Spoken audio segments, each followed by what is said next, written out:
ਅੱਜ ਤੇਰੀ ਭੂਆ ਦੀ ਸ਼ਕਲ ਦੇਖਣ ਵਾਲੀ ਸੀ। ਮੈਨੂੰ ਸਮਝ ਨਹੀਂ ਆਈ ਪਹਿਲਾਂ ਜੋ ਤੇਰਾ ਮੂੰਹ ਕਿਉਂ ਬਣਿਆ ਹੋਇਆ।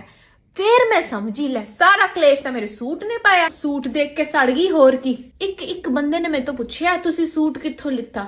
ਤੇਰੀ ਭੂਆ ਨੇ ਮੈਨੂੰ ਬੁਲਾਇਆ ਵੀ ਨਹੀਂ। ਮੈਂ ਤਾਂ ਕਹਿਤਾ ਉੱਥੇ ਅਸੀਂ ਕੁਝ ਵੀ ਪਾ ਲਈਏ, ਸੋਹਣਾ ਹੀ ਲੱਗਦਾ ਸਾਨੂੰ। ਬਰਦਾਸ਼ਤ ਨਹੀਂ ਹੋਇਆ ਤੇਰੀ ਭੂਆ ਤੋਂ। ਜੋ ਤਾਂ ਕਿੱਥੋਂ ਪਾਇਆ ਈ ਐਡਾ ਸੋਹਣਾ ਸੂਟ। ਆਹੋ ਤੇਰੀ ਤਾਈ ਵੀ ਆਈ ਸੀ ਮੁੰਦਰੀਆਂ ਪਾ ਕੇ, ਪੂਰਾ ਫੰਕਸ਼ਨ ਹੱਥ ਏਦਾਂ ਰੱਖੇ ਉਹਨੇ। ਮੈਂ ਵੀ ਕਿਹਾ ਦਿਖਾਈ ਜੋ ਜੀ, ਜਿਹੜੀ ਅਸੀਂ ਗੱਲ ਕਰਤੀ ਅੱਜ ਉਹ ਤੁਹਾਡੀਆਂ ਮੁੰਦਰੀਆਂ ਨੇ ਨਹੀਂ ਕਰਨੀਆਂ। ਮੈਨੂੰ ਕਹਿੰਦੀ ਆਪ ਤਾਂ ਤੁਸੀਂ ਬੜੇ ਸੋਹਣੇ ਸੂਟ ਪਾਉਂਦੇ ਹੋ, ਸਾਨੂੰ ਤਾਂ 1100 ਰੁਪਏ ਫੜਾ ਦਿੰਦੇ ਹੋ ਰੱਖੜੀ ਦਾ। ਤੂੰ ਆਪਣੇ ਭਰਾ ਨਾਲ ਲੜ, ਮੇਰੇ ਨਾਲ ਕਾਹਤੋਂ ਲੜਦੀ ਹੈ? ਉੱਥੇ 1200 ਰੁਪਏ ਦੀ ਸਵਾਈ ਦਿੱਤੀ ਹੋਈ ਮੈਂ ਸੂਟ ਦੀ। ਹਾਂ ਤੇਰਾ ਫੁੱਫੜ 5 ਵਾਰੀ ਆਇਆ ਮੈਨੂੰ ਕਹਿਣ ਤੁਸੀਂ ਤਾਂ ਜਵਾਨ ਹੋ ਗਏ, ਤੁਸੀਂ ਤਾਂ ਜਵਾਨ ਹੋ ਗਏ। ਫੋਟੋ ਖਿੱਚ ਕੇ ਲਿਆਣੀ ਚਾਹੀਦੀ ਸੀ ਤੇਰੀ ਭੂਆ ਦੇ ਬੁੱਥੇ ਦੀ।